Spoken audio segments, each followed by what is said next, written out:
não vamos perder tempo, não, por favor. Abramos então as nossas Bíblias, por favor. No Evangelho de Jesus Cristo, escrito por Lucas, lá no capítulo 7, a partir do versículo 11, por favor. É um texto muito conhecido entre nós, muito conhecido. Lucas é um cidadão privilegiado. Por que Lucas é um cidadão privilegiado? Porque é o único autor de um texto sagrado não judeu. Dentro da história do cânon sagrado, Lucas foi o único escritor não judeu que escreveu 2 grandes tratados. Aí há aquela grande pergunta: por que Lucas, que não viu Jesus, que não conheceu Jesus pessoalmente, escrever este evangelho? A resposta é muito simples. A resposta está nas 2 vertentes da teologia cristã, as 2 raízes básicas do cristianismo. Uma gentílica, que é a teologia da graça, pregada pelo apóstolo Paulo. E a outra vertente é a vertente ortodoxa, pregada pelo apóstolo Pedro e com raízes judaicas. E Lucas era ligado muito a Paulo. E quando Lucas escreve esse texto, do capítulo 7, ele deu um foco principal em uma situação, em grandes circunstâncias. Leiamos o texto, por favor. Lucas 7, 11 a 17, eu vou ler na Nova Versão Transformadora.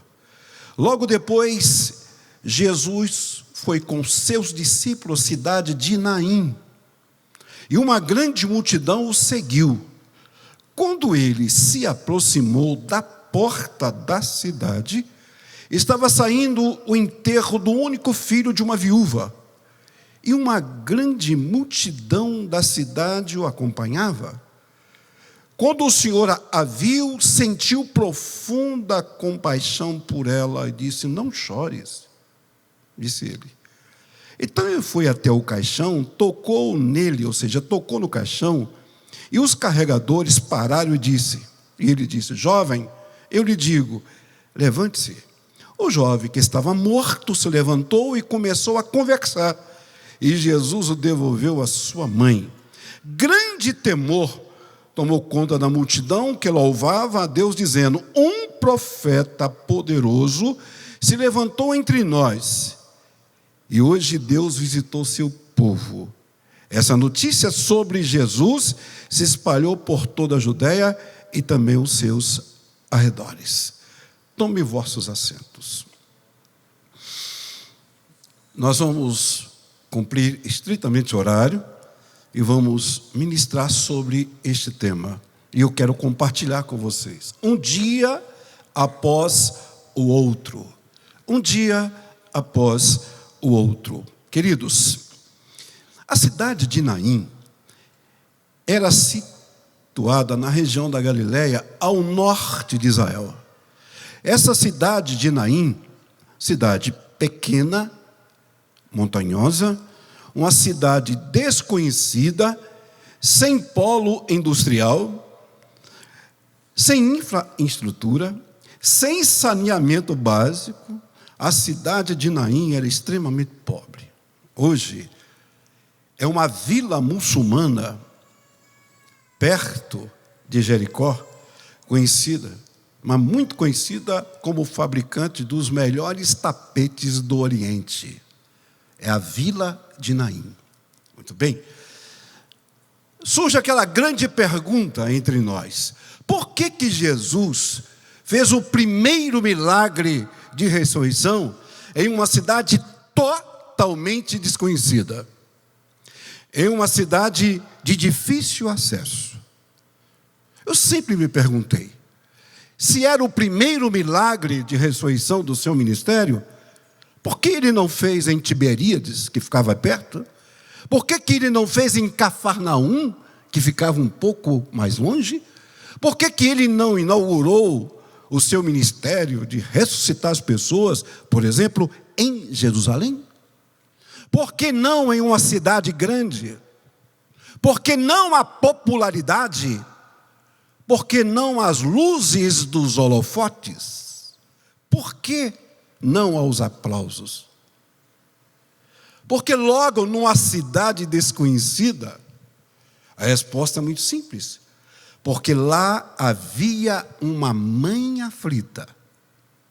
Porque lá havia um coração quebrantado. Porque lá havia alguém que precisava ter o sonho ressuscitado. Porque lá havia uma mãe que acabara de perder aquele que era o seu único provedor e ajudador. Ela era viúva.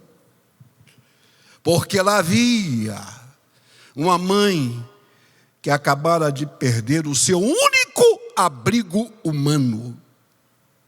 Porque lá havia uma cidade desconhecida. Então Jesus inaugura o seu ministério numa cidade pequena, porque lá havia alguém que precisava de restauração e de restituição. Esse texto de Lucas 7 nos projeta um foco em uma situação. Por quê? Porque esse texto, atenção irmãos, é tremendamente urbano. Porque ele aconteceu no entrar e no sair de uma cidade. Aconteceu entre pessoas que se interpenetram. E a semelhança do que acontece em nossos dias. Duas grandes multidões. Eu gosto do texto de Lucas. Entre os evangelhos sinóticos, Marcos, Lucas e Mateus, eu tenho uma preferência por Lucas por causa das situações. Todo o evangelho sinótico, ele é muito concentrado em mensagens iguais. Diferente do evangelho joanino de João. Mas Lucas nos dá um foco, ou joga um foco numa situação tremenda. Duas multidões enfrentando as mesmas condições climatéricas. Uma multidão que saía e que o ponto de referência era o luto, era o cemitério, era o caixão fechado. E uma outra multidão que entrava, cujo ponto de referência era a vida. Duas multidões que se encontram. Uma multidão messianicamente feliz, porque o objeto central era a vida, era a esperança. A outra multidão infeliz, porque caminhava para o cemitério. A outra multidão que saía, o ponto de referência estava morto. E a multidão que entrava, o ponto de referência estava vivo.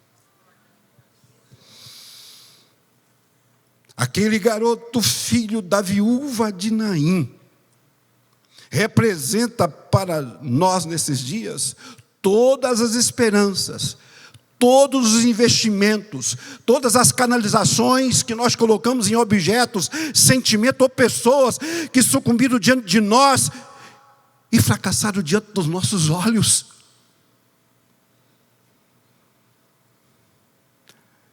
Nós não podemos ter a morte como o nosso ponto de referência.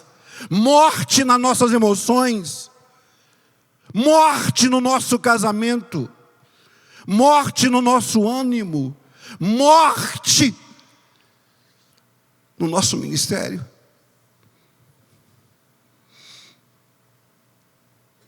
Esses dias, Deus me chamou para orar um pouco além da meia-noite.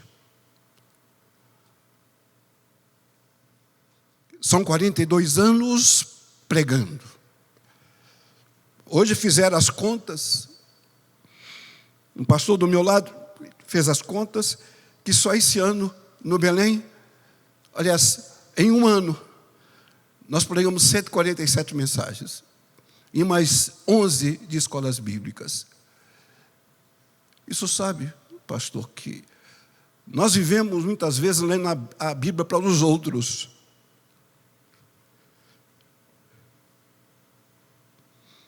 Raramente nós lemos as nossas Bíblias para nós mesmos. Um dia Deus me cobrou. Eu levantei de madrugada, ouvi aquela voz dizendo: por que você só lê a Bíblia para os outros? Por que você não lê a Bíblia para você? Sem compromisso de pregar amanhã? Eu chorei muito. Disse: Deus, então me dá uma palavra de consolo. E Deus me consolou aquela madrugada. E quando eu amanheço cansado, e quando eu amanheço desanimado, quando a falta de motivação quer ser a minha companheira diária, eu digo: sai de mim, porque o túmulo está vazio. Eu tenho motivação para viver. Eu não vou fazer parte dessa multidão infeliz, filhos do cemitério, seguindo o curso da morte e da sepultura. Eu nasci para a vida. Você nasceu para a vida. Você nasceu para a esperança. Você nasceu para o céu. Você nasceu para ser a felicidade encarnada em Jesus. Sabe o que é isso?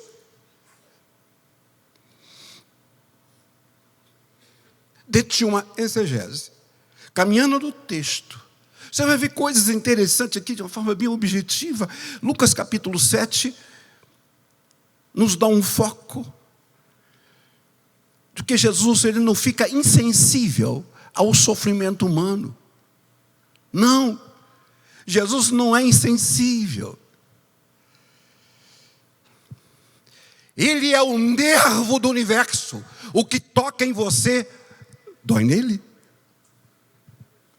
Ele se importa com você. Ele se importa com sua família. Ele se importa com suas tragédias. Ele não fica insensível. Aquela multidão que entrava naquela cidade testemunhou quando apenas Jesus prossegue. Interessante o texto, né? A multidão saía com referencial de morte. A multidão chegava com referência da vida. A multidão que entrava com a vida, para. E só ele prossegue. Ele continua andando.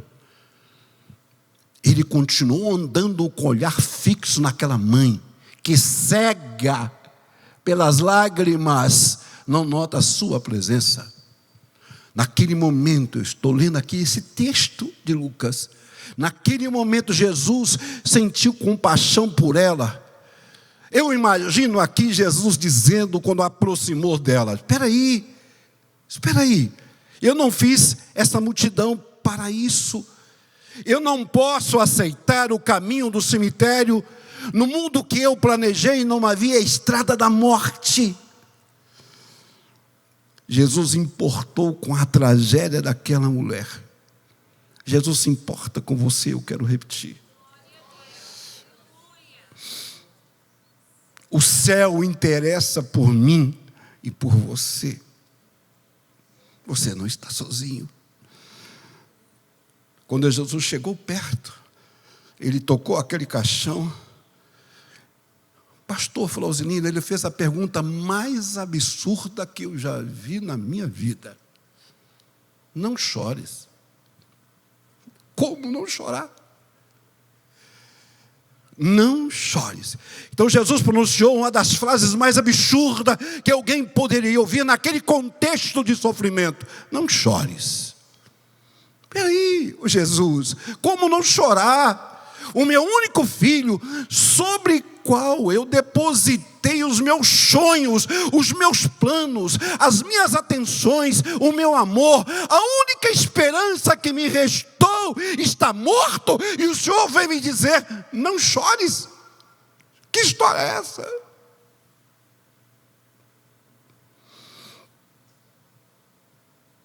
Como não chorar? Muitas vezes isso acontece com a gente, né? Como não chorar? Muitas vezes estamos numa crise conjugal, uma crise financeira, uma crise nos nossos investimentos, uma crise na nossa saúde. Como não chorar? Muitas vezes perdemos o emprego.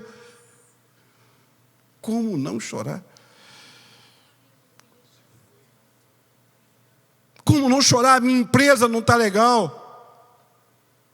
Eu estou com dívidas trabalhistas. Como não chorar? Como aquela mãe, quando nós estamos sem esperanças e com a vida banhada de lágrimas, nós não notamos, aqui que está o segredo, nós não notamos a presença de Jesus do nosso lado.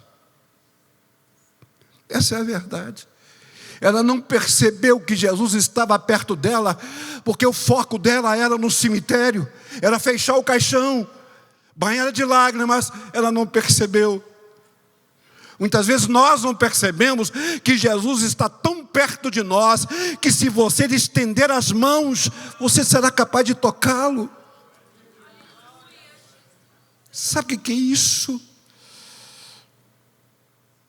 Eu imagino Jesus dizendo para ela assim: permita-me imaginar, não chores. O teu sofrimento eu entendo, porque eu também já sofri. Não chores, porque a tua angústia, eu entendo, porque eu já fiquei angustiado. Mulher, não chores, porque a tua tristeza eu entendo, porque eu também já fiquei triste.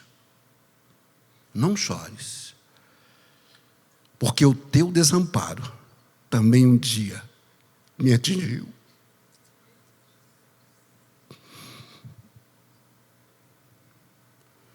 Não chores.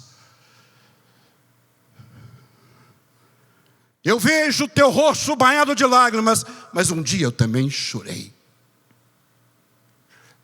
Eu vou repetir: Ele é o nervo do universo. Ele sente o seu drama. Você nunca está sozinho. Aconteça o que acontecer, venha o fato que vier, Ele está do seu lado.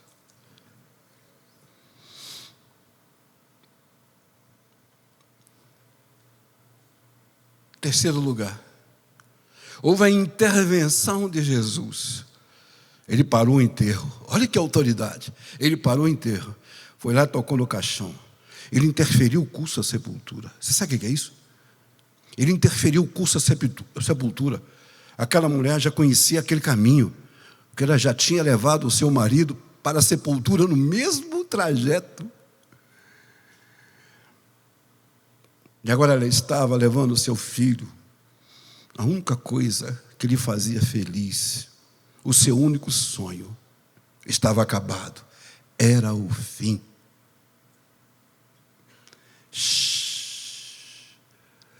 A noite dela não seria mais a mesma. O café da manhã dela seria sem ele, porque ela já não tinha mais o esposo na mesa do café. Ela ia acordar sem o filho também. Escuta, aquela noite seria horrível para aquela mulher. Houve uma intervenção de Jesus. Sabe o que é isso? Uma intervenção de Jesus. Eu estava ouvindo aqui os irmãos vindo na frente chorando, cada um com seus problemas. Eu senti que houve intervenção de Jesus aqui essa noite. Intervenções nas suas decepções, intervenções nas suas frustrações, intervenções nas suas amarguras, intervenções nas suas sequelas emocionais. Eu senti que hoje houve cura da alma aqui. Quando aquela irmã estava orando, quando aquele pastor estava orando, eu estava filmando o rosto de pessoas que a gente percebia com sequelas. Mas eles estavam orando, porque houve intervenção de Jesus aqui esta noite. Deus se importa com você, Ele sente o seu drama, Ele tem um coração dilatado de amor por mim e por você. Quarto lugar, houve uma total reconstrução. Olha para cá. Houve uma total reconstrução. Moço, menino, eu ordeno, levanta-se.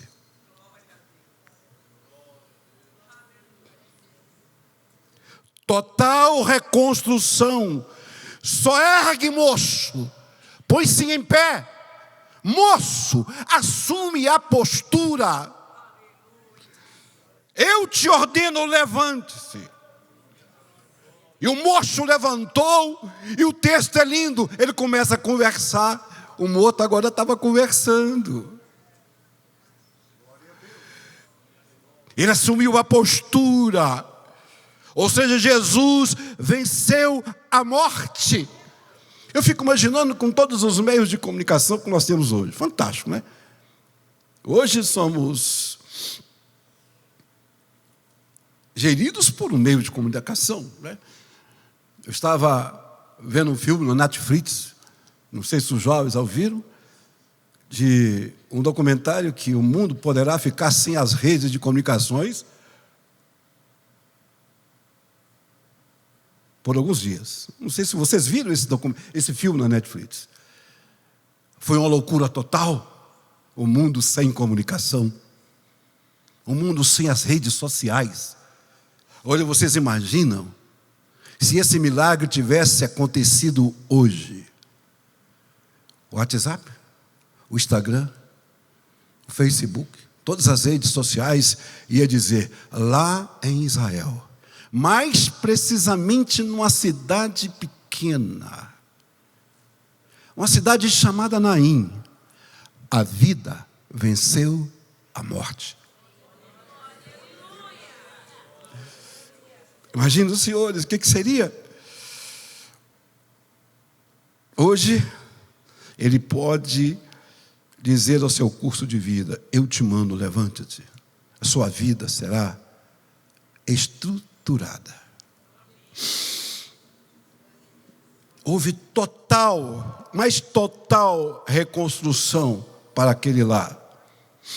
Quinto lugar, houve a restituição.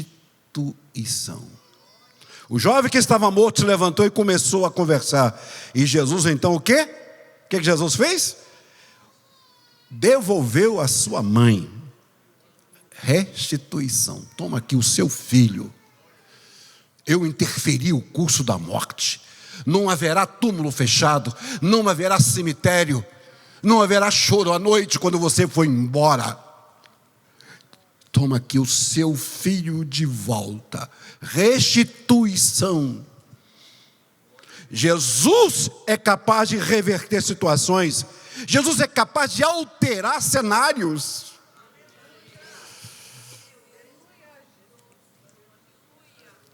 Vocês já viram aquele ditado? É comum a gente dizer assim, olha, só não tem jeito para a morte. Né? Quantas vezes nós já ouvimos esse ditado? Só não tem jeito para a morte. Bom, se nem a morte se susteve antes daquele encontro, o que mais seria possível para Jesus? Se nem a morte ficou em pé diante do príncipe da vida, do rei da glória, o que mais não seria possível para Jesus? Quando Jesus cruza o caminho de alguém, certamente esse alguém jamais será o mesmo. Jamais será o mesmo. Jesus restituiu o filho para sua mãe. Agora atenção, as religiões não restituem, mas Jesus restitui. A nossa alegria tem que ser restituída. Abra teu espírito. O diabo é ladrão de alegria. O diabo não quer ver você sorrindo.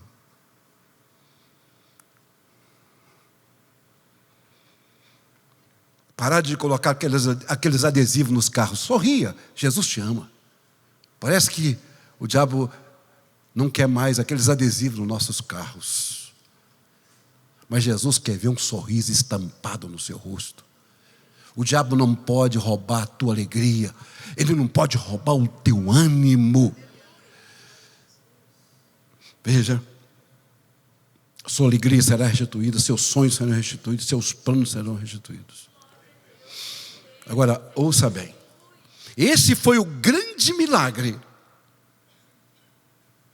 A primeira ressurreição do ministério de Jesus. Dentro do mesmo texto, eu vou apresentar para vocês o segundo grande milagre. Mas pastor, mas tem outro milagre? Só acabou de contar aí. A mulher estava chorando, desesperada, desesperançada, acabrunhada, triste. Perderam o marido. Agora perdeu o seu único ponto de referência, o seu provedor. O objeto dos seus sonhos. Qual o segundo milagre, pastor? Tem outro milagre maior do que esse? Tem um milagre quase igual. Atenção. Jesus restituiu a dignidade da viúva de Naim. Presta atenção aqui. Jesus restituiu a dignidade da viúva de Naim. Se hoje, nos nossos dias, o machismo é tão presente, imaginemos aqueles dias. Naquela época, os rabinos discutiam se a mulher tinha alma. No templo havia um pátio separado para as mulheres. Elas não podiam ser testemunhas. A identidade feminina era atrelada à do pai ou do marido ou de um arrimo da família. Ei, aquela mulher era viúva. Ei, o único objeto que ela tinha até diante da sociedade como identidade era o filho. E se o filho continuasse morto? Se a mulher fosse viúva e não deixasse filhos e quisesse contrair um novo casamento, ela tinha que percorrer um protocolo para aceitação ou não do irmão do falecido, que era a lei do levirato. Levirato vem de Levi, Levi vem de cunhado. Ou seja, ela tinha que passar pela lei do direito do resgate. Se aquele filho não tivesse sido ressuscitado, ela teria que se submeter ao cunhado, a lei do levirato. Ela não tem esposo, não tem filho. Ela tinha que pedir misericórdia ao cunhado, ao irmão do morto. Me aceita, para você perpetuar a geração. Por favor. Agora olha para mim. Mas se o cunhado, o pastor, a rejeitasse? Se o cunhado a rejeitasse? Pastor Flausilino, olha o tamanho desse milagre. Se aquele menino não fosse ressuscitado, ela tinha que pedir misericórdia ao cunhado. Me assume. Vinha perpetuar a geração. Porque teu irmão morreu. Eu não tenho mais filhos. Eu não tenho um único filho. Se o cunhado a rejeitasse, o cunhado tinha que fazer isso em praça pública, perante testemunhas. Levava a viúva numa praça pública, tirava uma das sandálias da viúva e lhe batia no rosto até sangrar. Batia e diz: eu rejeito a lei do levirato, eu rejeito a lei do resgate. Levava ele em praça pública e batia todo mundo ali como testemunha, sangrava o rosto da mulher. E depois escrevia na casa dela: casa do descalçado. Jesus restituiu a dignidade da mulher. Sabe o que é isso? Ela não se submeter à humilhação do cunhado, à lei do levirato. Mas não, mulher, você não vai se sujeitar a ninguém. Você não vai entrar no protocolo da lei do resgate, porque eu ressuscitei o teu filho. O teu filho está vivo. Você não tem que humilhar para ninguém. Você não tem que procurar a família de ninguém. Leve seu filho embora. Vai lá dar um banho no seu filho. Toma um café com seu filho. Vai jantar com seu filho, porque ele agora é o seu provedor. Que restituição. Que coisa linda. Esse milagre, ele se estende. Ele é lindo. Ele é maravilhoso. Aí nós perguntamos, numa linguagem mais evangelística, em qual das multidões nós nos encontramos? Se você se encontra naquela multidão, sem esperança, eu convido a você que está pela internet, você que é internauta, passe para aquela multidão, que o referencial é a vida. Porque Jesus não veio fazer uma obra futura no ser humano. Jesus não veio transferir o destino do homem para o amanhã. Não. Jesus veio salvar o homem dos seus pecados agora. O que a Bíblia diz? Em Romanos 10, 9 e 10. A saber, se com tua boca confessares o Senhor Jesus, em teu coração credes que Deus ressuscitou dentre os mortos, serás salvo. Visto que com teu coração se crê, com a justiça e com a boca se faz confissão para a salvação. Você que está me ouvindo pela internet, Jesus não veio transferir o seu destino para o amanhã, é para hoje. Saia da multidão que está sem esperança. Saia da multidão que tem referência como um túmulo fechado, como a tristeza, como o luto, e passa para a multidão messianicamente feliz. Fique de pé. E nós temos, viu, Júnior, uma esperança que tudo que Jesus fez foi para que essa multidão que caminha ao lado dele seja uma multidão extremamente feliz. Eu fico assim imaginando, meu querido amigo pastor Flausilino, essa multidão no arrebatamento recebendo o bem-vindo de Jesus. Olha para cá. Vinde bendito do meu Pai. Você não faz parte de uma multidão sem esperança. Vinde. Valeu a pena ter morrido por você. Valeu a pena se sacrificar por você.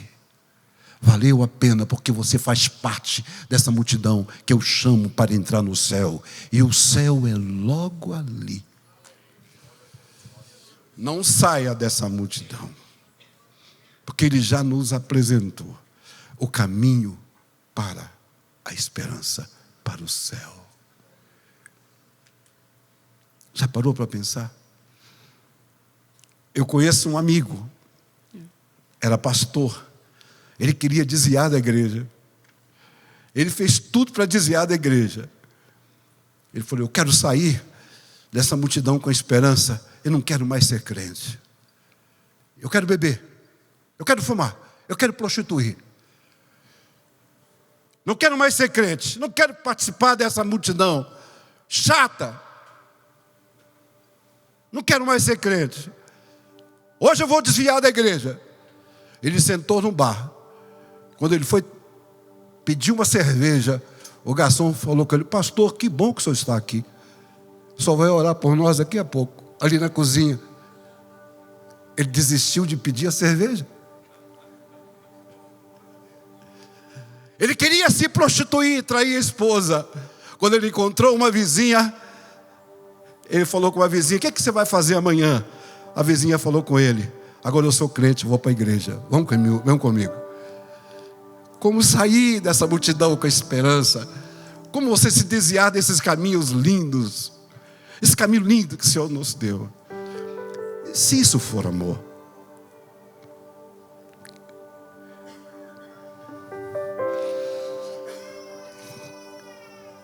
Olha que coisa linda. Que coisa maravilhosa. Vamos?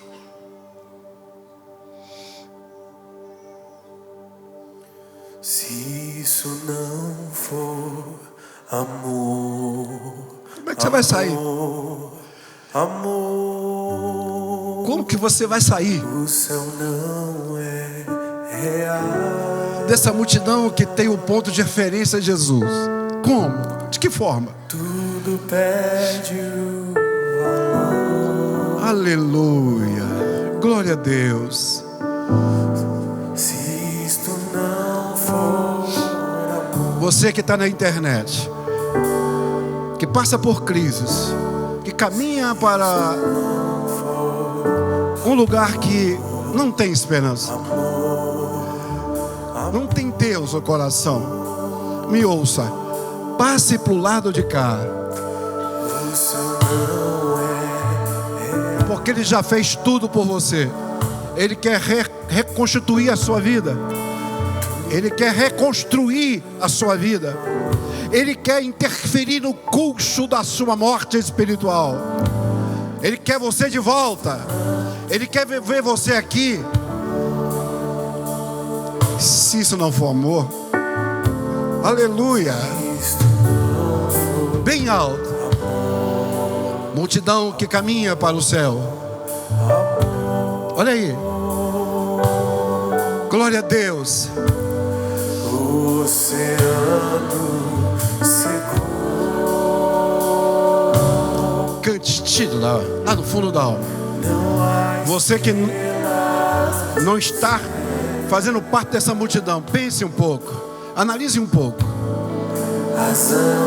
Passe para o lado da vida. Passe para o lado de Jesus. Se isso não for amor, aleluia.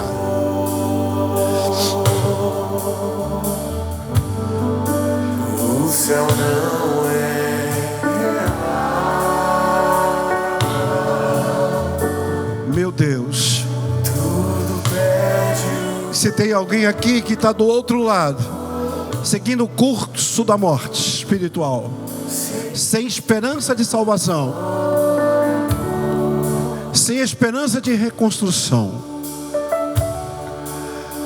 toque nessas pessoas agora, toque nessas vidas agora, para que elas mudem de posição e caminhem com Jesus, e caminhem para a vida.